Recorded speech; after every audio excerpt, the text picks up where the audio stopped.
Hello and welcome to another episode of Sitting Down with Scholars. I'm joined by Maryann, and just start, Maryann, by just telling myself and my guests a bit more about your career in research thus far. Thanks for having me on. I am currently a PhD candidate and hopefully will be defending really soon. I began working in a research lab in my undergraduate years. And then when I moved on to my master's program, I joined another lab there. And then now, obviously, I'm working in a research lab during my PhD. So, quite a few years of doing research, but I've learned a new set of skills along the way. And honestly, it's been a really fulfilling career thus far. Um, and I think it's been fulfilling because I've been challenged throughout, especially the PhD program. I think it's been one of the most challenging things that I have done up to this point. Um, as we all know, there's not really a clear roadmap when you're doing a PhD. It's a lot about you identifying gaps, figuring out how you want to address certain questions. It's a little different from going to uni or doing your master's, where someone gives you a textbook, tells you exactly what you have to learn, and then you just have to learn it. So this was, there's no roadmap to a PhD. So it's definitely been challenging, but very fulfilling at the same time. And just to expand on that a bit more, what do you think is the main difference between then, like you've said some of it, but just probing a bit deeper with the distinction between a PhD based education and the system around that rather than the experience of an undergrad or a postgrad? Yeah. When I was an undergraduate and a master's student researcher, um, work was delegated to me. I was trained on certain tasks, whether I was doing offline analyses, I had to undergo training. Someone taught me how to do that. I wasn't necessarily identifying gaps in the literature and then figuring out what kind of study do I want to conduct to try to address that gap. As a PhD student, that's exactly what you're challenged to do, is to identify gaps. And of course, you'll have senior personnel who still teach you some of the common assays that might be happening in the lab that the lab is working on. So you do gain a new set of skills and techniques that you can apply to your work if it's appropriate. But at the heart of it, you are coming up with your own question that you want to answer, and you're figuring out what's the best methodology for me to answer this, and going into the literature and really trying to figure out how you can do that. And then on the flip side, once you've gathered your data and you know your results, to really sit deep with that and to try and figure out, what does this mean in the greater context of what you're studying. Just going into your specific research area a bit more, could you tell me a bit more about what pushed you to pursue the particular area of academic research that you've done? Yeah, so for my PhD, I'm studying Parkinson's disease. And when I was a master's student, I joined a Parkinson's lab. So that was I think my first introduction, but a more in-depth introduction to Parkinson's. I've learned a little bit about it here and there, through undergrad and through my master's program, but working in a lab, I really delved a little bit deeper into the disease itself. And in that lab, I learned a lot about Parkinson's disease, but through a rehabilitation lab, because it was through a rehabilitation lens, because it was a rehab lab. And it was really wonderful to see the tools that we have at our disposal that we can apply for therapies to ultimately help people with their signs and symptoms of the disease. But throughout that entire process, I kept wondering not about what can we do to address the signs and disease that were signs of disease that we're presented with, but I was asking myself, why are they happening in the first place? To really understand the neurobiological underpinnings of why the breakdown is happening in certain different functions.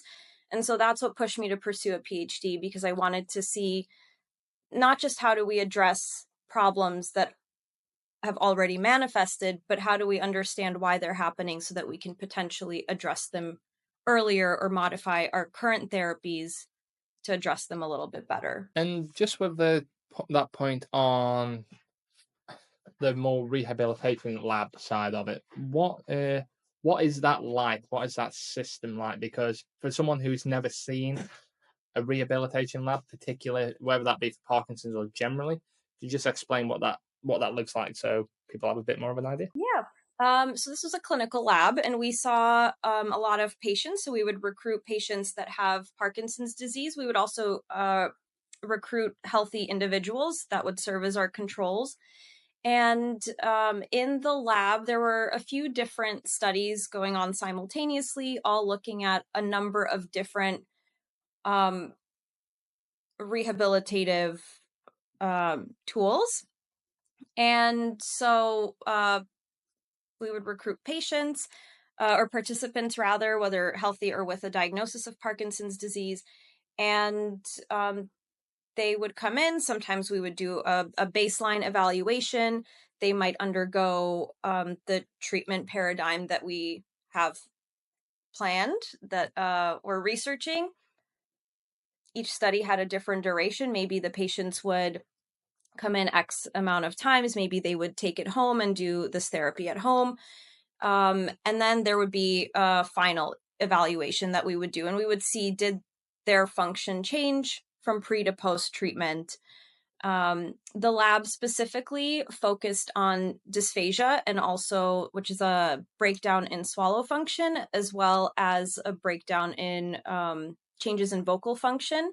So my background is in speech language pathology, and this lab was a speech language pathology focused lab for Parkinson's disease. And just with that, I suppose for many people who've potentially heard of pathology, but most probably haven't heard the link between speech and language pathology before. Could you take me through a bit more what what that is and what that looks like, and particularly how it applies to what you're doing today? Yeah. Uh, the field of speech language pathology, the name makes it seem like we're only focusing on speech or language production, but it actually encompasses a lot. So, speech language pathologists is what we call them in the US. I think in the UK, more commonly are referred to as speech therapists. No, yeah, they do, we do call them speech therapists. I hope I'm not wrong with that. Um, but same idea. And once you undergo your training, a lot of speech language pathologists, they specialize. And so some might work with children in a school setting, some might work with babies who have feeding problems, some might work with adults. Some speech language pathologists might work on cognition or on language production or on language comprehension. Maybe someone is having trouble with articulation or can't pronounce certain sounds. So, speech language pathology encompasses quite a lot of areas that we can work on with patients. My specific focus is on the voice, so anything that might alter vocal quality as someone's speaking, as well as swallow function. So, sometimes a breakdown happens for a number of reasons. Maybe someone has had a stroke, maybe they have a disease process and their swallowing becomes impaired. Sometimes it can be something that's super acute and temporary. Maybe someone was intubated and the tube that was in their throat maybe um, had a little bit of a short term impact on their swallowing. And sometimes people have a chronic issue with swallowing and they're not able to eat as easily as they could normally. Sometimes people need tubes for feeding. So it kind of encompasses a huge spectrum. And so my background in speech language pathology, I was able to marry that with my love of studying Parkinson's disease, because in Parkinson's disease, a lot of patients, they do experience a breakdown in their voicing and in their swallowing.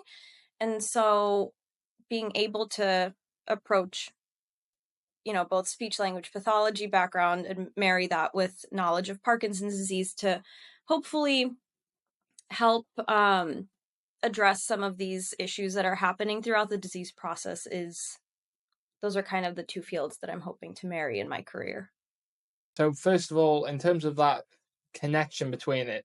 What was thinking back to, I suppose, your earlier career before you went into speech and language pathology? What was that transition from school, college into that research area? Because it is really specialized for most people. So I'm assuming more of a biology interest, and that was what developed. But if you could take us through that type of process. Yeah, it's definitely a winding road to get to where I am today. So, with the background in speech language pathology, and the American school system is a little bit different than it is globally. So, here we have 4 years of an undergrad degree, and you can declare a major. So, in my case, it was communication sciences and disorders, which is the general umbrella term for anyone who wants to go into speech language pathology or an associated field.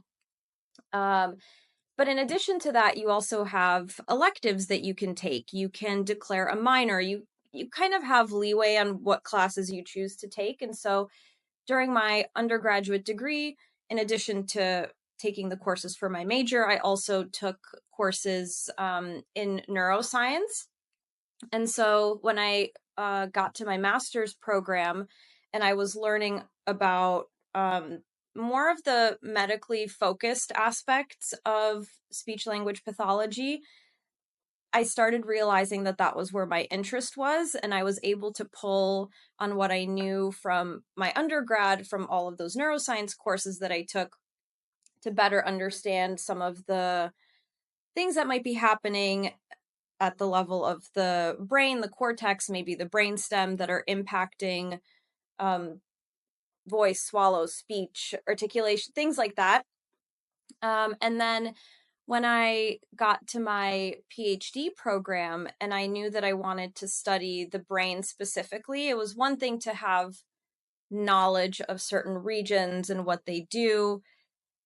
I also knew that working in a lab, I had to develop a few more skills to be able to conduct the research that I want to do. So during my PhD, I also took courses, several courses in chemistry, biochemistry, a few more neuroscience courses that were at the graduate level.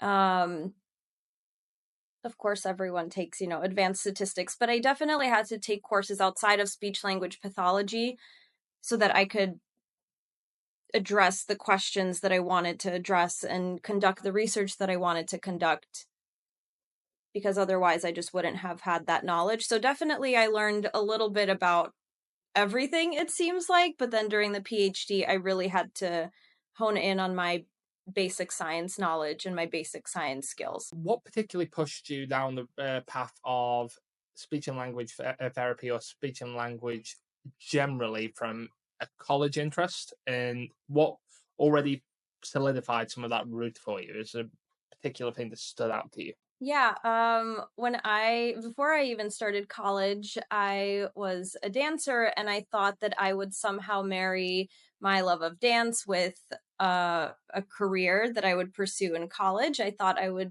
honestly become maybe an occupational therapist or a physical therapist, but there are no undergraduate degrees in occupational or physical therapy. You have to pick a major and then apply for a graduate degree in that.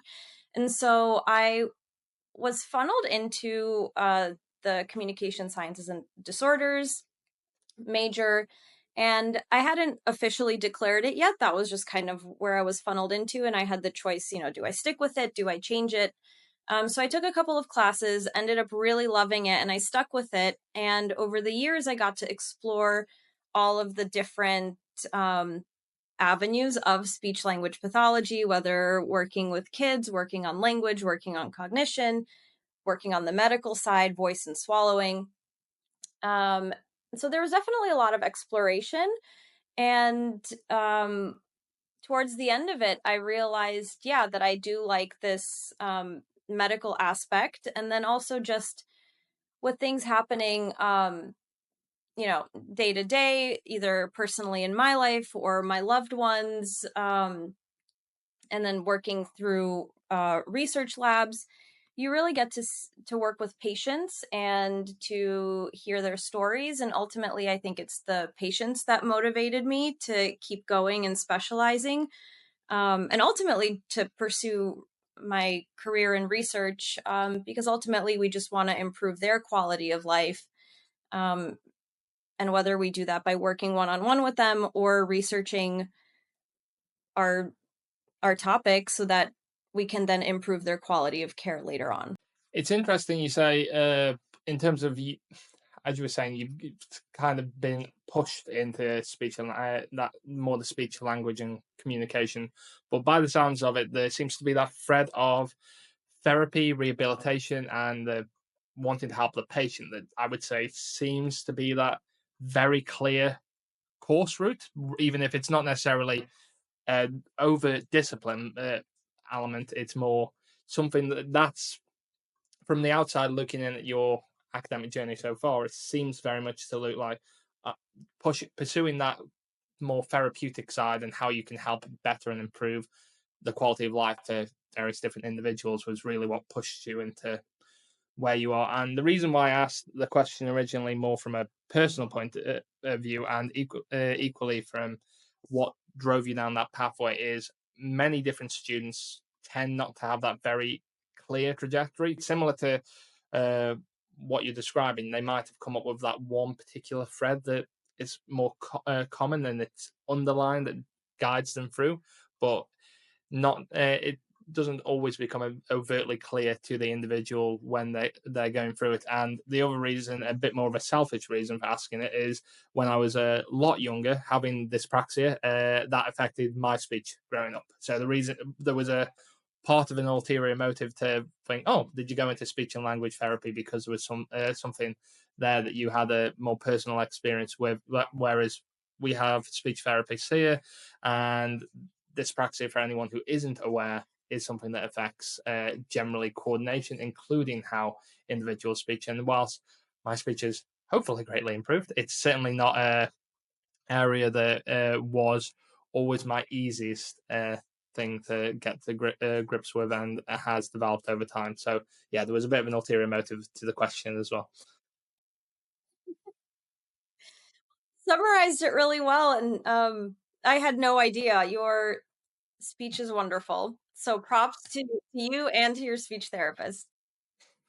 No, thank you. And I'm if I it's a shame it's someone who had such a pivotal impact on your life, but you're that young you can't remember the name of the person who was there, but you can remember the mannerisms and their approach very clearly. So yeah, very thankful to that pediatric speech therapist. So thinking more down to the our wider social circles now, was there any particular individuals that pushed you into that particular pathway, either as a supportive side or thought this is a really good idea to pursue that particular way?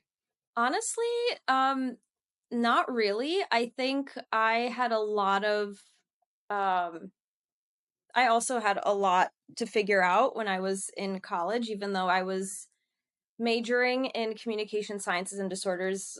I had thoughts, do I pursue a different career? Do I want to go into medicine to be a physician? Do I want to go into law? Do I want to keep pursuing my dance career? I think I probably thought about everything. And ultimately, I did stick with speech language pathology, but it wasn't because any one person necessarily pushed me towards that path. Um, I think I did a lot of figuring out what I wanted and pushing myself. I will say that in terms of research and ultimately pursuing a PhD, there again wasn't any one person that said, hey, I think you need to pursue a PhD. But I did work with a lot of current PhD students. So while I was an undergrad or a master's student, and working in these labs, there were PhD students working on their PhDs at the time. And they were honestly very encouraging.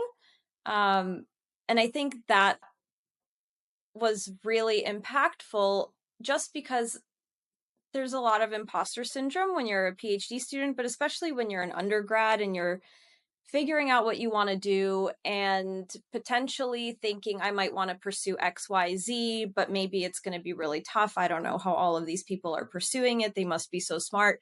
And it was the PhD students that were really encouraging and said, hey, if you want to do this, go for it. It'll be tough, but you've got this. If you set your mind to it, you can do anything. If you have questions, let me know.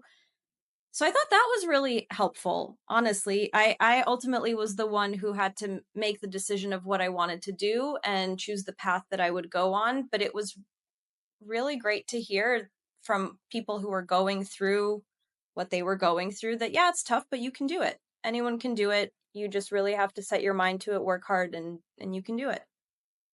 And I think that's it's interesting to hear about more the representation of that next academic jump, and particularly the supportive representation, because, like you say, I think a lot of people can get put off because of the distance, I would say, or that what they feel like there's a gulf between, oh, if I want to go, so not wanting to go down the medicine route, but wanting to go into academia, the gulf between undergrad and professor seems massive. And without those individuals who form the different rungs of the ladder to say, oh, yeah, this is what I'm doing currently, this is what I'm going to do next.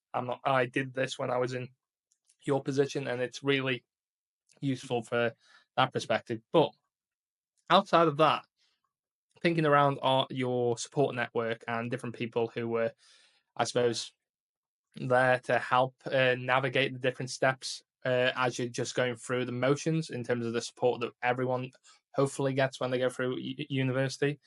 Uh, were your any friends and family also at university already, had prior university experience, or were you first generation student? Uh, yeah, so I'm the first person to go to university here in the US and especially to pursue graduate degrees. So a lot of that was really new to me.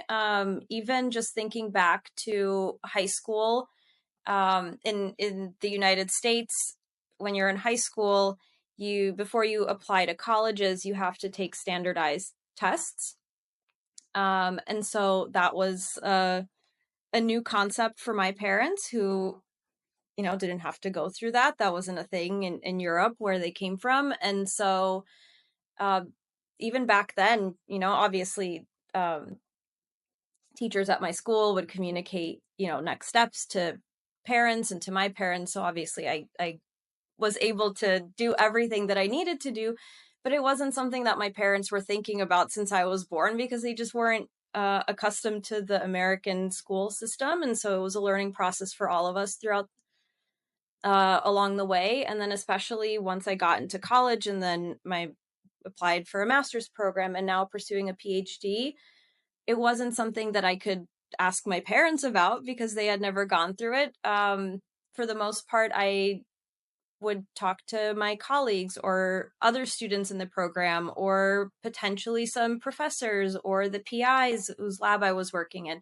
So people were definitely helpful if I had questions, and I would talk to them about certain things that I was wondering about, but I didn't I'm a first gen here in the US, so it was definitely a lot of figuring things out as I go.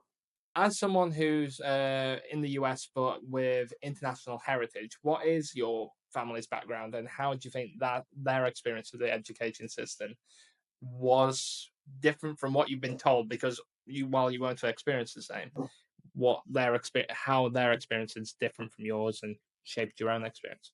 Yeah, so school systems obviously a little bit different from A, when they grew up back in those times, but also B, them being in Europe, and then me being born when I was born, a later generation, but then also being in the US. So that was different.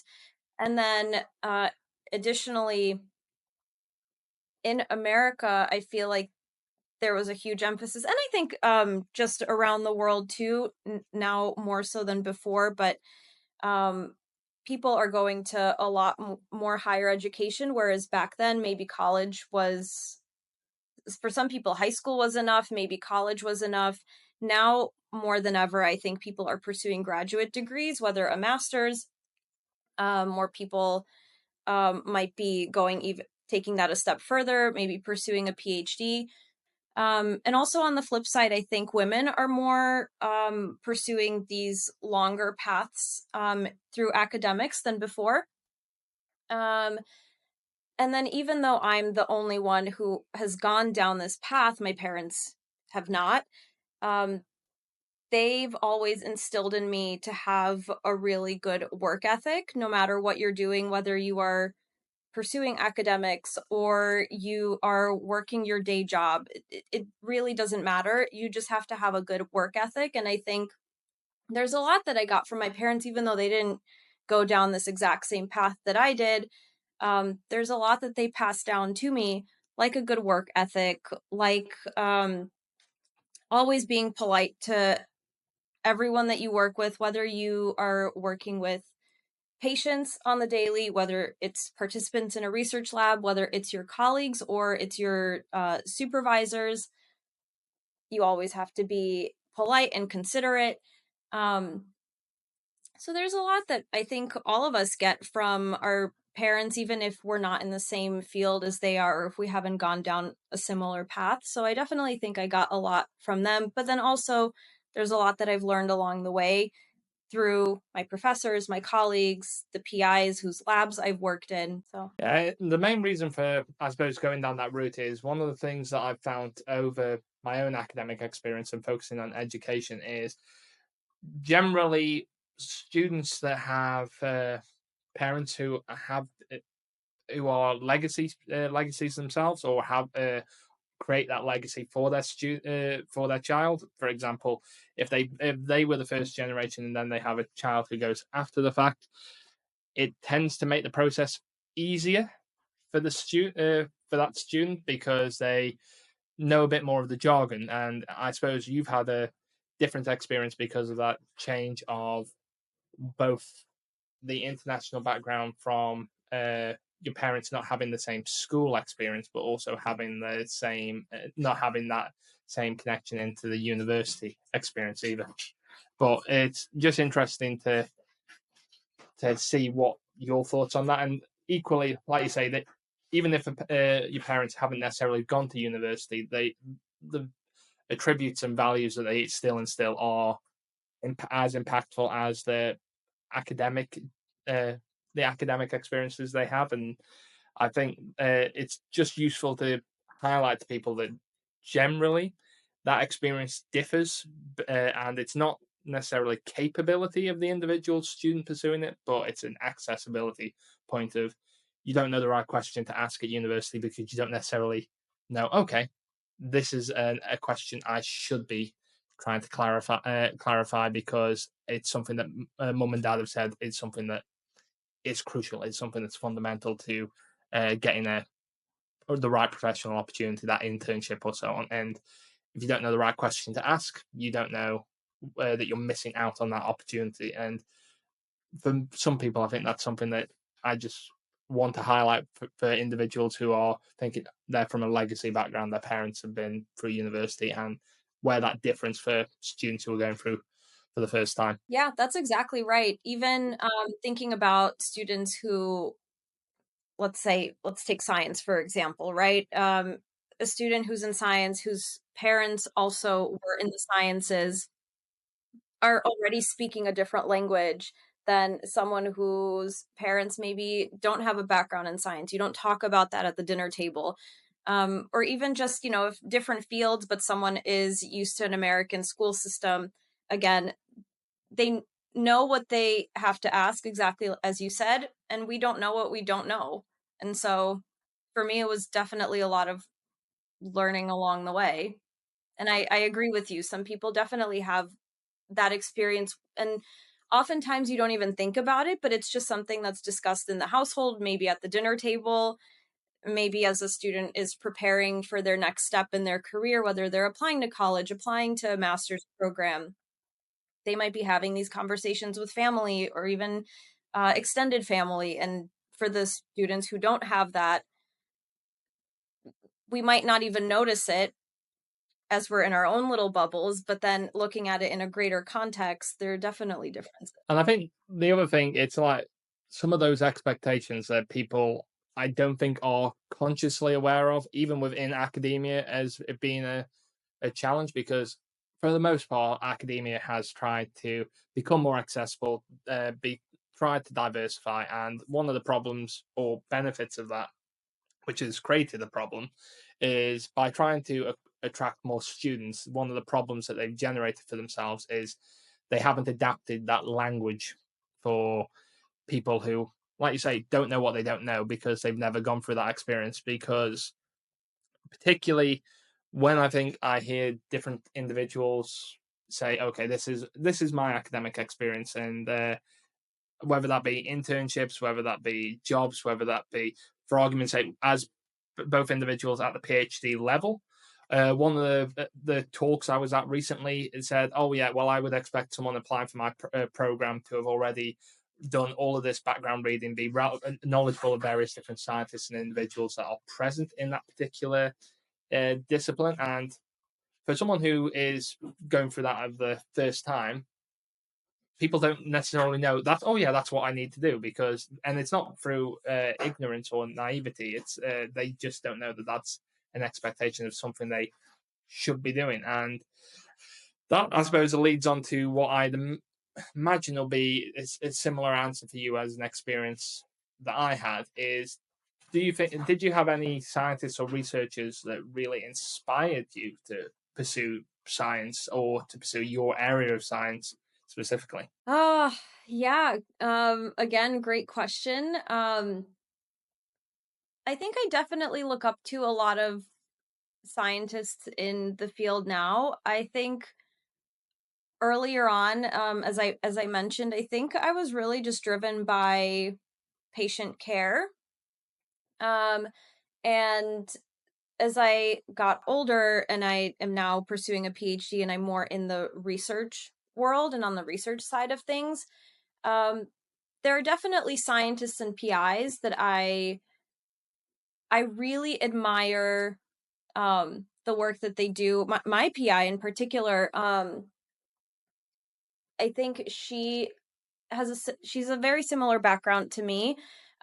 She has a background in speech language pathology, but also is a researcher, and she studies neurodegenerative diseases, primarily Parkinson's, also Alzheimer's, and speech language pathology is a pretty female dominated field.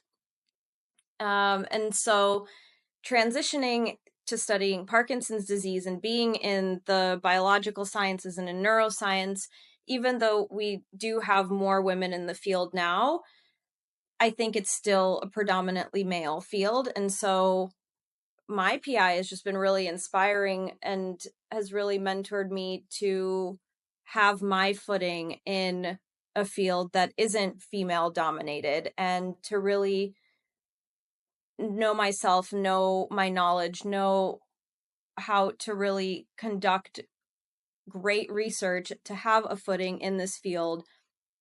And even when you're disseminating work and you're going to conferences or writing papers or submitting grants, to really just approach it um, head on the way that men have been doing for so many years. And so I think, if anything, she's been really inspiring. I'm really inspired by a lot of the women that are in male dominated fields. I think, if anything, that's been really inspiring to me. So, yeah, I'm curious to hear about your experience as well. Yeah, so the reason why I generally focus on this question is again similar to what we were just talking about. It tends to be the undergraduate and postgraduate. So the students who are first at university in the UK or the college first go to college in the US, and when they go into that first postgraduate position in their master's degree, the thing that tends to stand out when you ask them about the various different scientists that have inspired them, when they get to that postgraduate research position, that's when they notice the people who inspire them in in the fields more so. They might know of scientists, but the inspiration comes from people who they work with, people who they've read about, people who they've seen at conferences. However, often most people's early experiences are individuals who are either on social media or they're on traditional media, and those are the first points of contact that individuals have, particularly when they're from that first generation background, or even when they have a family who have an interest in, let's say, the arts and humanities, who are at the equal level in their academic journey. However, because there's a difference, they might have grown up knowing various different elements of that type of research, but they don't necessarily know the equivalent of those individuals uh, within STEM. So, for example, I know, speaking to different people who their parents had a background in English literature, they referred to a number of uh, Booker Prize winning authors and so on, which is just a high level literature award. But many people don't necessarily have that foundation. At least initially, they don't till they're introduced to it. But as a result, it tends to then be they get a bit more of that inspiration through fiction or through research after the fact. But in terms of my personal interests or my personal inspiration, a lot of individuals that I tend to find I work a lot with is both individuals who've overcome a challenge within their academic journey, or individuals who are from either similar socioeconomic backgrounds or face challenges or are trying to do something to try to change the lot of various different people who are working in those professional experiences. Because having taught before I went into research, a lot of the students that I worked with would have had similar barriers to what I had, and as a result, I find that that type of experience through seeing different scientists like Carolyn Quinlan and so on, and hearing about their experience and their research approach to try to improve that the other individuals' lots in life is, yeah, quite impactful. And that I've got equally impactful individuals that come to mind in the biological sciences as well as in education research, because my research area kind of fits between those two quite neatly. Yes, it's funny. Different PhDs, different topics, but very similar thoughts and approaches to answering this question. Yeah, and I think that's the main thing. And I suppose the other side of it, and as we're both talking about whether that's helping people, having that impact, it brings us neatly on to what impact are you really hoping to gain from your research, and what does that look like? What is that impact for you? Yeah. I think to answer that question, I have to maybe talk a little bit about Parkinson's first, just in case, people aren't familiar with. Um, I like to think about Parkinson's disease on a timeline. And so um, we don't really know what causes Parkinson's. We know a little bit about the etiology, but not definitively. And if we think about Parkinson's disease on a timeline and we put the time of diagnosis right in the middle, this is typically because patients start experiencing, they start manifesting these hallmark motor disturbances. Maybe I think people will be familiar with something like a tremor, right? And so the reason that patients have that is because there is a significant depletion of dopamine in the substantia nigra. It's a region in the brain. And so everything onward from diagnosis is kind of the time period that if we are researching patients with Parkinson's or if we're treating them, it's that part of the timeline. But the disease is actually potentially manifesting decades earlier. We just don't have the ability to diagnose it sooner. And so I'm hoping that my research, what I do is I study this part of the timeline that we consider the prodromal stage. So there are still signs of disease that are manifesting earlier in the disease process. We just don't have a way of diagnosing the disease sooner yet. And so my goal is that my research somehow contributes to the larger body of literature that enables us to one day diagnose the disease sooner, so that we can treat it sooner, and then potentially even ameliorate some of the deficits and the signs and symptoms of disease that patients are experiencing, potentially even delaying the onset of a lot of these signs and symptoms that patients are experiencing. But yeah, if at the very least, I hope to just, again, help patients and get this disease diagnosed sooner so that we can treat it and address things sooner. I think there's two things that one, just as a point that you're highlighting that has been very similar to a lot of other PhD researchers. Very everyone basically has this sentiment, and I think it's a common trait for our professional identity as PhD students and candidates, is the whole you're doing this because you want to contribute to literature in some way, shape, or form. Your knowledge is going to help provide that further benefit for other researchers who'll come along, whether that be in 2 years, 5 years, 10, 20, whatever.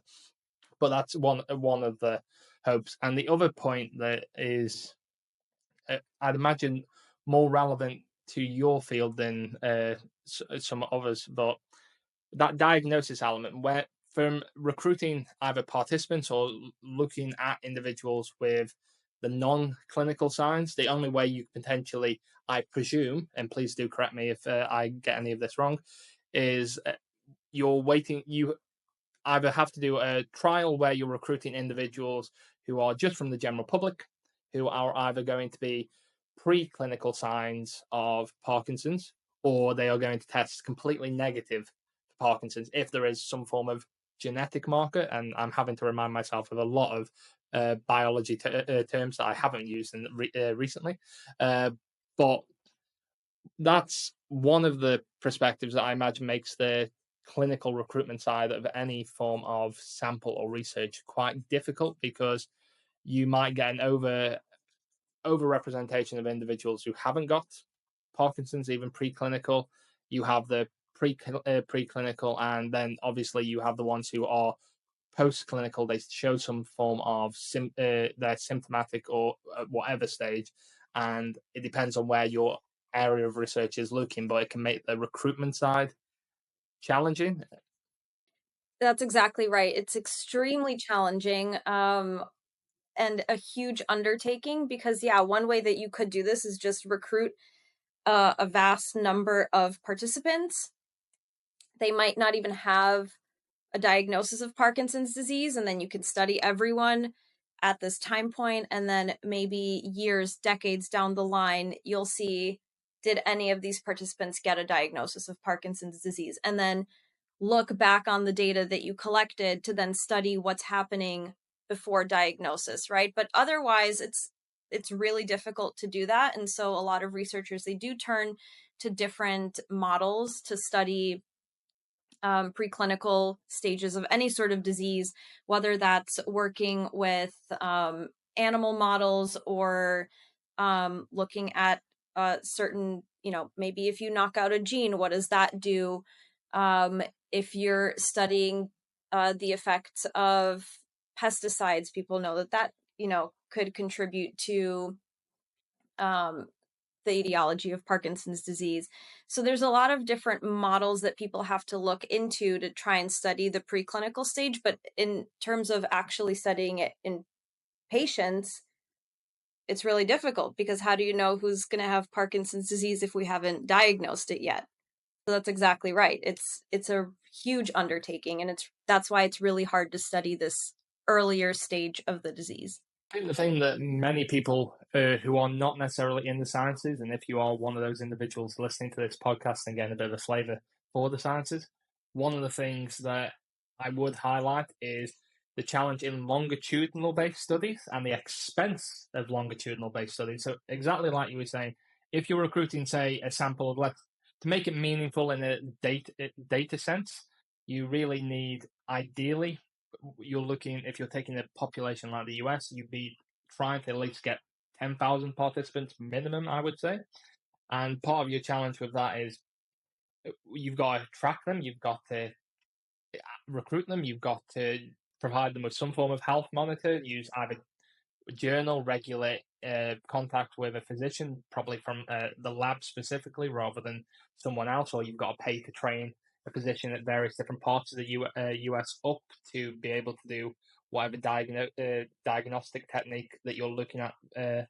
Cross sectional studies, whilst really helpful and that on the model side, can be very useful in that type of example, but then you have the challenge that cross-sectional models, whilst useful, have their restrictions as well, because they might not be looking at human cases. They might be looking at a particular example because they can't have the same scope, because they, again, it comes down to funding. And I think when people are thinking about how why science funding looks the way it is, it can be some of these challenges, and just raising a bit of awareness about why studies look the way they do and why labs get decades worth of funding in some cases to look at this. And PhD students like yourself come on board, do a small drop of research in the grand scheme of it, and then another PhD researchers and so on will come each year, and that's across very varied disciplines as well. So it's uh,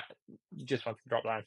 Yeah, and also one thing that I learned throughout my experience in research that I didn't know before, and I think a lot of my friends and family members also, when I explain this to them, they're like, "Wow, I never thought about it that way." A lab might get millions of dollars in funding for research, and that sounds like a lot of money, and it is a lot of money, but in the context of research, sometimes you need millions of dollars to do several studies to answer a few questions. It's not like a couple millions of dollars is going to help you find a cure for a certain disease. So it really does take a lot of money to just answer a few questions. And especially if you want to answer questions well with rigor, doing good science, it yeah, it really does take a lot. Yeah, and exactly like you're saying, I think the other thing that people need to be aware of is the reason why it costs millions, and maybe scientists need to do more conversations around this, is a lot of our batting average, so to speak, is quite poor overall, because we're trying to address these various different points, and we will be finding out, okay, this doesn't, before we eventually find something that does. Or in some cases, I know particular in drug development, that that drug might be developed to address one problem. It doesn't work at all for that, but it's found to have a benefit in another. And that's where you contribute to that wider body of research, because even if what you're doing in Parkinson's research doesn't necessarily help in a diagnostic technique, let's say for Parkinson's, it might help for, let's say, ALS or Alzheimer's research, and can help in that way. And that's why the benefit to knowledge is why we do what we do, not necessarily, like you say, we'd love to find a cure for various different things, but it's that contribution to knowledge which is, I think, why we get the funding that we do, and it's whether it's a swing and a miss or it helps something else down the line is, yeah. Outside of that, and trying to bring it more into the realm of your science communication and what you do with your own personal social media, what was the thing that really drove you to, rather than just be a scientist in the lab, to talk about some of your research, your experiences on social media? Yeah, honestly, I just took to social media because I think I was missing a little bit of art in my life. Um, I think when we are PhD students, it's very easy to buckle down, focus on your work. We're all extremely busy. We're working crazy hours. We're working on weekends. If you look around you, your colleagues are also working on their project. They're in the lab or they're sitting and writing. And I just really missed, I needed a creative outlet, I think. And so another layer of that too is I think imposter syndrome can be pretty real for a lot of PhD students throughout the PhD. And sometimes you look around and you think, wow, I feel like I'm the only one who doesn't know what I'm doing, or how is everyone making everything look so easy and so seamless? That's not the case. And so I kind of just took to social media, A, for it to be a creative outlet, but B, to, just, share some of the things that I'm going through, maybe put a little bit of a humorous twist on it. And that way, if people see this content, they can realize, hey, I'm not the only one who's going through this. So yeah, that's kind of more the humorous side of social media. But then, as you said, also to talk about some of my work, talk about the PhD process, talk a little bit about research, um, just to, spread awareness, talk about what I know and what I hope to know, but then also to just bring laughter and joy to people's lives. And I think, like you say, I think one, it's a lovely reason to get involved in science communication and social media generally. And I think, especially on the imposter syndrome side, most people are doing it. I think I saw something by just a random account that said there'll be there's so many just random PhD accounts now just documenting what they're doing, and yeah, it's because the reason they're doing it is they find other people that are doing it, and it's like, okay, yeah, I'll share my story because, like our projects, we have different stories too, and telling that story helps to both give our give us our own sense of fulfillment in terms of, yeah, what I've done has achieved something, and equally, it connects you with other people. We wouldn't be having this conversation had both of us not got involved on social media and different things like that. Agreed. And it was also such a wonderful way to meet people. As you said, I think a lot of the times we're pretty isolated in the work that we do. And of course, we know our colleagues and our lab mates, but it can be a pretty isolating career to pursue because you do have your research and you're in the lab working on your research.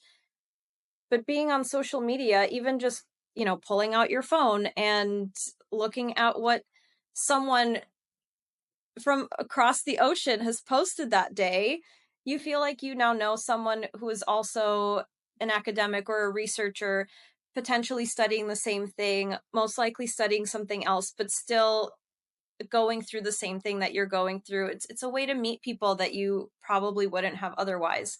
I think it's been great. Yeah, and I think the other thing, like you say, is it also adds value to various different people's learning experiences because I know, although we're probably never going to share the same field. The main thing that I found with talking to different people, I've learned a little bit about a lot of different subjects because of the various accounts that I've been able to connect to and speak with, and whether that be media literacy, archaeology, and those finding how passionate different people are about those topics and having them explained in a very digestible way rather than necessarily social media is beneficial for networking, but it's also a different opportunity for people where you don't have to.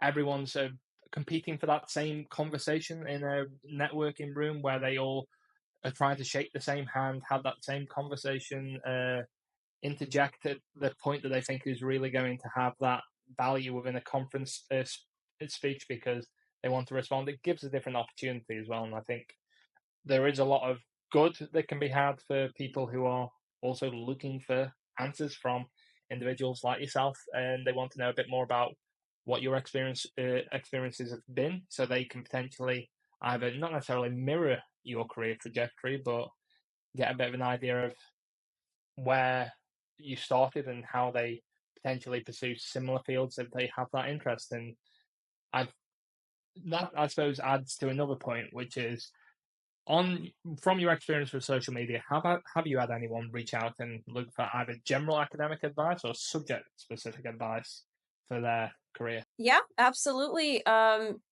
Some people do reach out either, hey, I am a master's student and I'm considering getting a PhD. What made you decide to pursue a PhD? Or someone might be asking, hey, I think I want to pursue a PhD, but I'm really nervous. I don't know if I have what it takes. Um, would we be able to chat? Do you think I should do this or not? And then sometimes people ask really specific questions about the PhD program itself. I even one of the posts that I made, um, it almost felt like a Reddit thread, a little bit, because I had gone through my preliminary exams and I was curious what steps people go through to transition from being a PhD student to a PhD candidate, because I had heard, just from friends in other departments and other universities, that might look a little bit different. But then, based on the comments that I received, I didn't realize just how vastly different it can look depending on where you go, what department you're in, what institution you're in. And so I think that is a great tool for people who are having questions. They could reference that, but then also it helps me to better understand what's going on across these PhD programs so that when someone comes and asks me a question directly, I'm also better able to answer that because I've now gathered all of this knowledge and everyone has access to this knowledge if they read through the comments. So I think that's been really great. I think, of course, the other thing for a lot of people is some of the individuals who reach out to different people, whether they be yourself or my own experience with that is it can be whether they're international or national students who are thinking of looking for different places and different programs, which um, the opportunity to ask that question and to hear from the horse's mouth is really, really useful for a lot of people. And on the more negative slant of this, then, what do you believe is more of the biggest challenge for content educators on social media? Yeah, I think time. I think with social media, it's hard to make short form content, especially if you are a researcher and you're trying to talk about something that you want to spend a minute, two, five explaining, but it's hard to turn that into short form content if you're making a reel or a video and it's 30 seconds and you want to discuss something. I think that can be pretty challenging. It's also um on social media, people are swiping, right? If you want to grab someone's attention, you have to hold their attention. And I think that can be a little bit challenging, especially because as an academic, we're not really in the marketing and advertising field. We're here to truly discuss our work and discuss it in depth. But really catching someone in the first second and then imparting just a little bit of some sort of wisdom in those 15, 30 seconds, I think can be a real challenge. Attracting people's attention without deliberately leaning into either a gimmick or being controversial, which thankfully most academic accounts tend to avoid the controversy points. But the problem is with attention spans, unfortunately, because everyone and everything is basically clamoring for people's attention and their time, and there's only so much of it. And like you say, I think our natural forms of communication are to be long and prolonged, and in some cases, the conversation that you might have with one individual who says, "Oh, but this was you've just dove into this topic," and you're thinking, "I've dove into this topic on this video, but I've discussed it in three previous videos in more bite-sized detail." But the problem is, if you're only catching it at second four, then you're not going to get all of that. And it's like, but fundamentally as well, uh, I do think there is a challenge we have with encouraging people to go and seek that answer rather than to be readily presented with it, because in some respects we present a snippet of information. That snippet might not necessarily be, it might be near our field, it might be something that we have a full understanding of, but we're presenting it in a very small way. Realistically, the best way they're going to get that information is either listen to a 15, 30-minute lecture on that, or even an hour to 2 hour seminar series to discuss that in depth, or read a research paper, read a book, and get that information. And the idea, my purpose, I'm not sure if you agree or disagree, but my perspective of we're the starting point, we're that accessibility point for individuals to, oh, I think that topic's interesting, I'll go and read something more about it. We aren't the end point. We should never be that end goal. I mean, our research articles might be an end goal for some cases, but certainly I don't think I would feel remiss if I said, oh yeah, my 2 minute TikTok video was something that was, yeah, that was my greatest contribution, rather than the papers that you publish or so on, which go into a lot more detail. Yeah, I would completely agree. And then also I think thinking about academia in general, when we're students and we attend a lecture, there is a professor there. You can ask the professor questions. And I think now that we're transitioning to social media, I think we also, in a way, are um not that we're necessarily a professor, but it's just we have the ability to present some information, and then through comments or through direct messaging, people can ask us questions. They can engage in a dialogue, and then we can continue this conversation, even though we put out maybe, a 15-30 second clip of something, or maybe we put out, a longer form video. There is that option for people to reach out to us and to ask us questions, ask clarifying questions, or just engage in a discussion. And then even now, you and I are sitting down and we're having an in-depth conversation.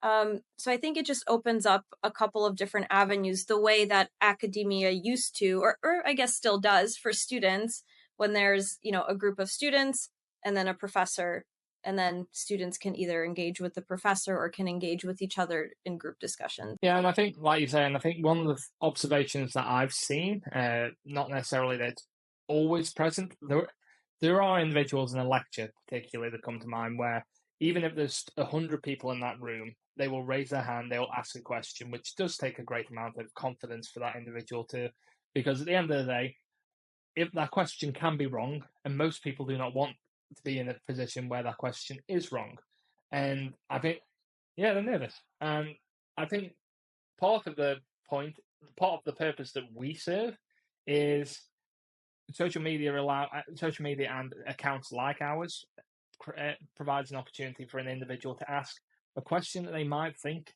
is stupid, which isn't stupid, but it's something that they can ask more openly without feeling like they're going to get a repercussion of it. And I know you can tell by how people go about asking the question. If they drop a comment, they're more than happy to share it. Whereas if they drop you a message, they're generally more than happy to have that internal dialogue with yourself and to have that bit of clarification because they want to know more about it, but they don't want to broadcast it. And then they hopefully go away having a bit more of that insight or that idea. And I do think we serve we serve that purpose. I don't necessarily know if a lot of academia realizes that this conversation goes on, and therefore that a lot of students are going to. Ideally, I would like to think social media content educators are in a better place than ChatGPT. To okay, I need to clarify my lecture. I'm going to ask, can you? What am I supposed to be reading from this information? Which is not necessarily the best way of doing it, but I know that also happens. When I've taught students before, I certainly know that some students have done that type of approach. But on your perception in terms of keeping on the social media for a bit longer, what do you think this impact is going to be then on the next generation and the public, in your view? Whether that's you specifically or hopefully seeing a rise of content educators. I think it has a little bit to do with what you just touched on, and that's to make a lot of the topics that we're discussing more accessible in a more digestible way. Because I think the barrier can be quite high in academia to a lot of people, whether based on their academic background or just background in general. And I think with social media, we can break down that barrier a bit. And by presenting content in a way that helps people understand complex topics in a simplified way, this could pique people's interest, inspire people to then look a little bit further into a certain topic, and then potentially motivate them to pursue it further, maybe to go on and do their own PhD. I think that's a little bit of my hope, because university offers a lot to students, but you have to decide, what major am I declaring, which class am I enrolling in. Classes cost tuition. Whereas on social media, you don't need to spend that much time. You can find a 15-minute clip to discover what you really love, and then that can then be the first step to you going down that path and potentially looking at other people's accounts and people who talk about their experiences either going through a master's, going through a PhD, studying a certain topic. Um, I think that's kind of my hope for the next generation and for some of the good that social media could bring. More accessibility, essentially. I agree 100% on the accessibility point, and generally, I do think as well, and this is particularly for individuals who might be listening to or thinking about reaching out to various different individuals to clarify that point or burning question they have. Equally, this is more, it's going to sound more like a disclaimer, no matter how much I word it, is also be aware of individuals who are, oh, they've got the answer. They're saying, if you do this, you can learn this, and this gets around university, this gets you that degree, and so on. And when you reach out to someone who has produced that snippet about biology, that snippet about physics, the humanities, or so on, if they have no other ulterior motive other than they're just sharing what they do, generally speaking, that's they're presenting a less biased account of, rather than, if you want to beat the system, use this method, or if you want to not go to university and be successful by this. And that's not to say equally that some content educators also have courses that they sell, but it's more, if they're doing it for, they're being very clear, this is for you if you want to enhance this, rather than it's going to magically tick this box, magically tick this box. That is something that I think most people need to be aware of, especially when we're in the time where 3 seconds to 15 seconds is the potential window of conversation that we have with individuals. And I think it's important that we recognize just who we're reaching out to, whether that be social media, email, or whatever. I agree. And even just thinking back to when I was a student, gosh, either in grade school or in high school, I don't remember how early on they taught us this, but when writing a paper, I remember everyone always told me Wikipedia is not a source that you cite. You have to cite an academic paper from a journal that has been peer reviewed. And this is kind of the same idea where people will put things out on social media and it can be a great tool and you can get a lot of information, but also do your due diligence. Be careful. Don't take everyone's word for fact necessarily. You still have to find a reputable source. So yes, while everything can be more accessible, I also agree with you. You do have to still ensure that you are getting information from credible sources. Absolutely. And I suppose now bringing hopefully your social media side and your science side together, what do you hope or what do you want your legacy to be? So, in whatever shape that takes. Oh gosh. I think this just goes back to what we had talked about earlier. In terms of my research, I do hope to just improve patient quality of life and patient outcomes, whether that is, a massive discovery that drastically impacts patients, or it's just contributing to, I shouldn't say just, but whether we're contributing to research. Uh, I hope that that is the legacy that my research leaves on the field and on the patient population.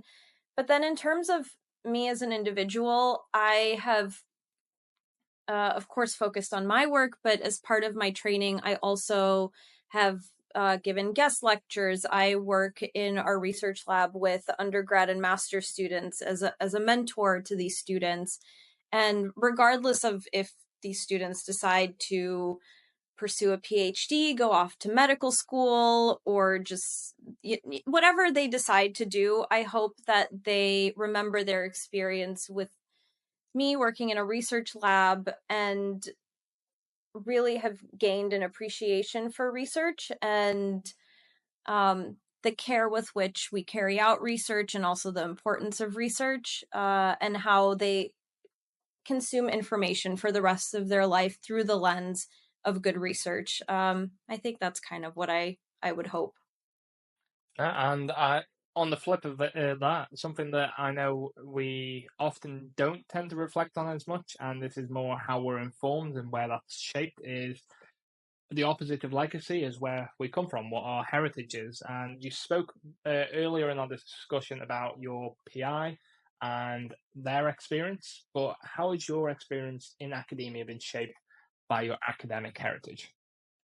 Yeah, yeah, my PI, I think being a woman in a male dominated field has really shaped me. And now thinking back on it, every single research lab that I worked in since undergrad was run by a female PI, whether that was in a speech language pathology department or um, someone who's studying Parkinson's or developing new technologies for new therapies. I think it's just really inspiring to see women make uh, make a place for themselves in a male dominated field, and also they are moms if they choose to be moms.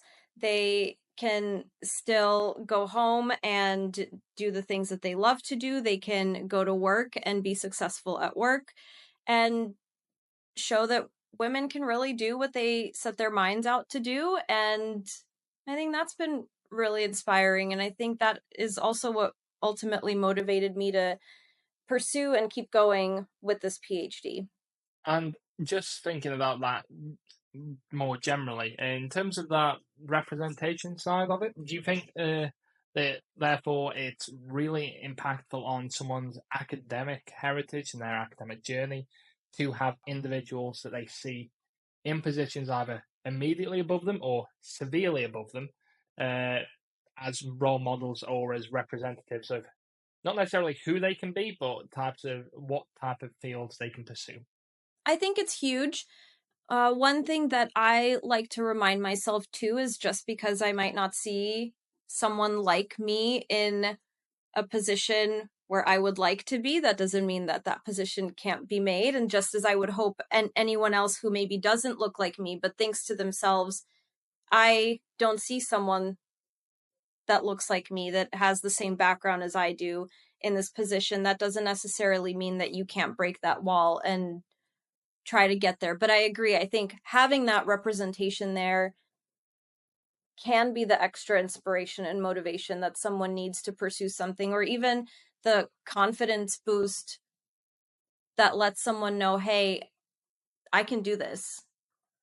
But even if someone isn't there, I think I would hope that people would pursue something because they love it and maybe be that first person for the next generation who would look up to them as someone that looks like them to be in that position.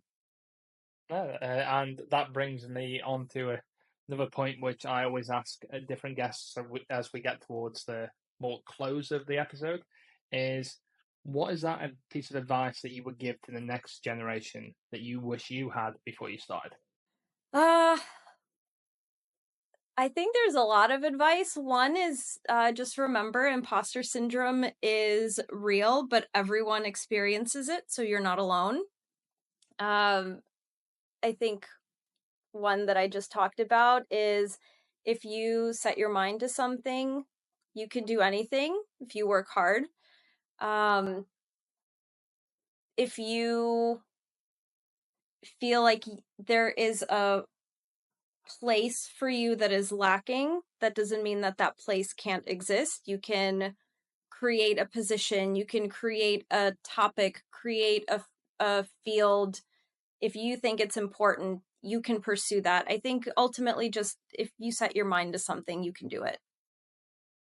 And I think that's that particular piece. I know we tend to think about it from when we talk about entrepreneurship where you can start your own business, but you certainly, if you have an academic interest, you can pursue your own topic. There are grants and scholarships out there. Yes, they're competitive, but that does not mean that if you are passionate about it and you think that it has a leg to stand on, then you can convince other individuals of the same point and hopefully secure that all important piece of funding to give you that nudge in the right direction.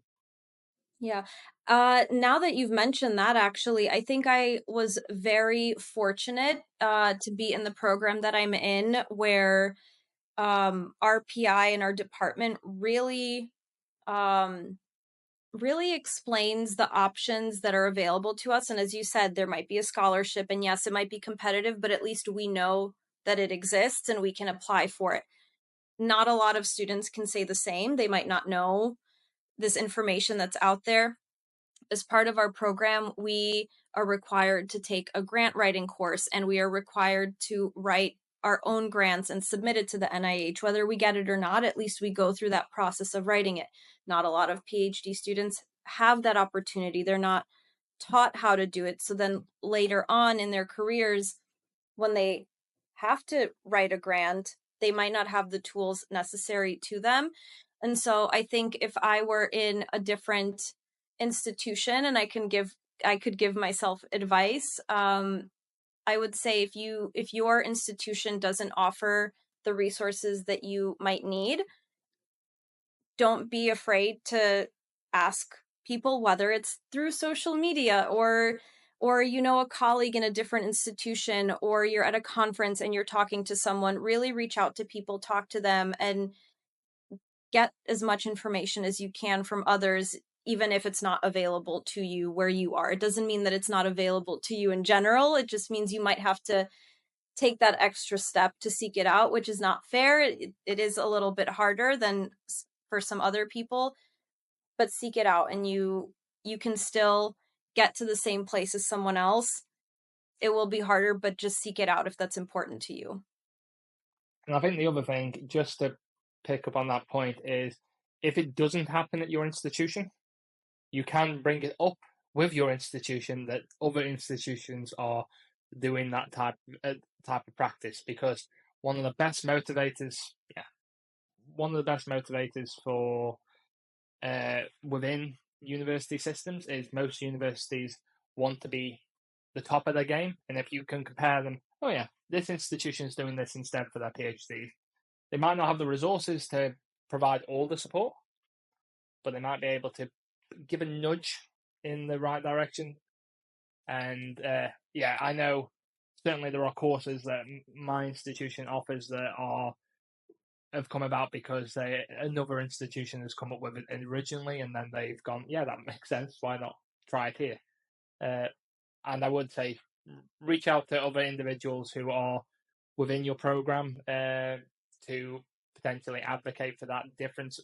Working in the more informal sciences, where the likes of social sciences within STEM-based university. A lot of our developmental courses, for example, were very much geared towards STEM. Now, having a biology background, that worked for me, but we also tried to get more courses, credited courses that were in the informal sciences as well, to give a bit of a flavour for what was relevant for our research area, not just our background interests. And it can sometimes work. Not always, similar to what you were saying earlier. Doesn't always work, same as getting that grant funding won't always happen, but you don't know till you try. Worst thing you can hear is no. Exactly. And then even sometimes the feat might not be as astronomical as we think. Sometimes it could just be your department that doesn't offer it, but it doesn't mean that another department at your same institution on campus doesn't offer it. Sometimes it could be as simple as enrolling in a class through a different department to learn about grant writing, for example. So I think it also goes back to what we were talking about earlier. We don't know what we don't know. And I think that is, of course, a huge barrier. But just speaking to colleagues, knowing people in other departments or at other institutions, and then once we do gather that information, to really advocate and try and figure out what we can do to better the situation for ourselves, but then the people who come after us as well.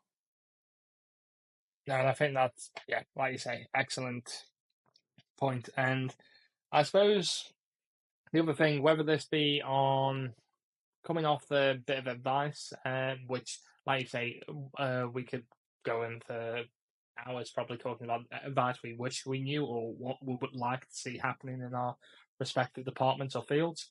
But in terms of what was your first moment when you had that either nugget of inspiration that you were going to go into either as a researcher or as a content educator? Pick whichever one you feel you want to go into, or both. And what was that moment where you thought, yeah, that's something that I want to do, or yeah, that's something that I want to pursue? Yeah, well, I can answer both. So with research specifically, it was really just working in that research lab during my master's program. And up until that point, I think I was gathering a lot of information. I was trying to be a sponge and just soaking in everything that I was learning through my lectures and within the lab. But it was when I started noticing myself identifying gaps and asking questions myself. I think that was kind of the first spark where I was like, hey, I think I might want to look into this in a little bit more depth. Maybe I'll consider a PhD. And then, of course, I, you know, gave it a lot more thought. It wasn't just, that happened and then I knew that I was going to pursue a PhD. But I think that was kind of the first moment where I thought about being on the research end of things rather than getting a degree and then going out to practice. I started thinking about maybe trying to do both. And then with social media, I don't think there was really one moment. I think it was just a long time coming, potentially, of just not having as much creativity in my life as I did before. And as much as I loved research and what I was studying, it was something that was lacking from my life. I don't know how else to explain it other than you eating your favorite food for the rest of your life. You obviously love it, but you're still missing other things. And so I think it just got to a point where I was like, you know what, this could be a creative outlet. And I don't know what that moment was, but I think it was just a couple of years of me not having a creative outlet and then just deciding, you know what, I think this could be a fun thing to start. So just on that, did you dive straight into social media then, or were you a bit of a passive observer for a little while before taking that dive yourself? I was a user of social media. I don't know if I necessarily looked at other people's accounts in a strategic way, so to speak. I think uh I definitely used social media as a consumer, l- definitely not a creator other than, having a social media account just for yourself and for your friends and you'll post a picture here and there. Um but I think with other platforms like TikTok, for example, there was a lot of learning that I had to do from the creative standpoint, from the standpoint of lighting and editing a video together and overlaying sounds, just little things like that that I never did before. Um, and I don't think I really thought about it until I decided to make a video. And then I just took it step by step and I figured it out along the way. And it definitely wasn't perfect at the start, but I just started putting things out and got a little bit better at it step by step. And I think it's something that you continue to learn and grow with. So, One of the suggestions that I can remember someone saying, this was outside of the content education side, but it's going back to that first video or very early video and rewatching it, just sitting there as an observer, stitching it with your own account and just listening to yourself talking. And I'm thinking, I'll do that at one point. But yeah, I still know I've got a long way to go before I would say, and like where you're a bit more happy with, you're doing it because you're not doing it because you're trying to do something with it, but you are progressively improving as you go. But you do reckon it would be wrong to say that you don't notice a change. I know from my own personal experience doing social media that my communication at conferences, at events, poster presentations at various different places, I'm far more relaxed in the environment because when you sit in front of a camera and you're talking, you know that you're going to be talking to a lot more people that is going to see it, even though you don't have those people around you. You think, yeah, surprisingly, that actually the two elements relate very closely. together in terms of your confidence and experience. I completely agree. And you definitely get a lot more confident the more that you do it. But that, I think earlier on, maybe years ago, when, especially with TikTok, when TikTok was taking off and growing bigger, I would think to myself, oh, I could never do that. That's amazing. But I could never talk to a camera and put that out. And I think in a way, the PhD maybe helped me a little bit because I was going to conferences and I was doing a lot more public speaking and lecturing uh, for, whether it was 2 students, 30 students, or a lecture for 250 students. I think I gained a lot more confidence over the years, not even thinking about how that would translate to content creation for social media.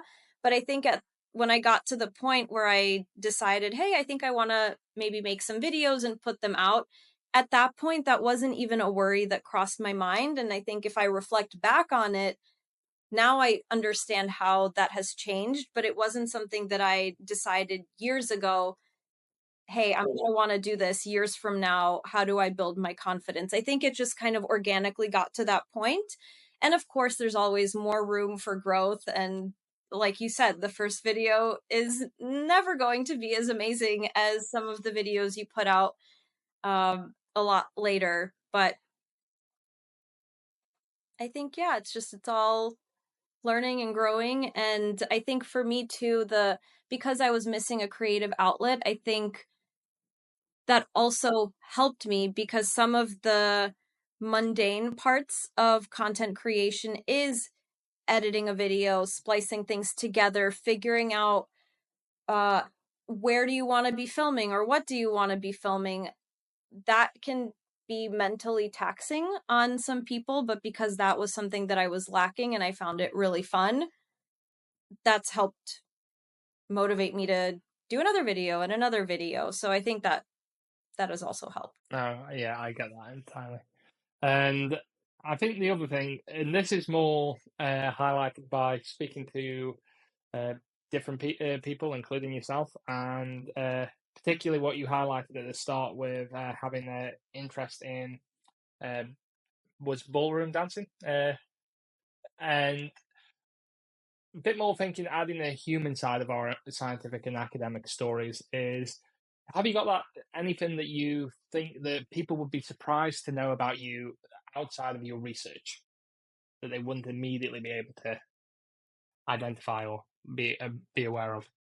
Yeah, I mean, we kind of have already led with the spoiler, but yeah, I was a dancer back in the day, and I moved across the country to pursue it, and I traveled the world to compete in it, and I pursued it as professionally as I could at that point.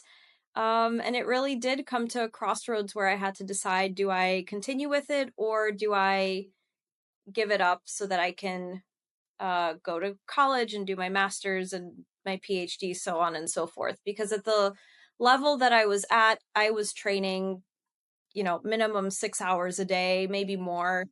And that's very I tried to do that in college for a little bit to both train, but then also have a full course load. And that was extremely difficult. Most dancers that are training at that level, they come to a crossroads too, and they decide, do they stick with it or do they um, pursue their academics a little bit more seriously, at least postgraduate um, careers. So On that point, do you, whether it's obviously not competitively anymore, but do you still get the opportunity to dance where you can?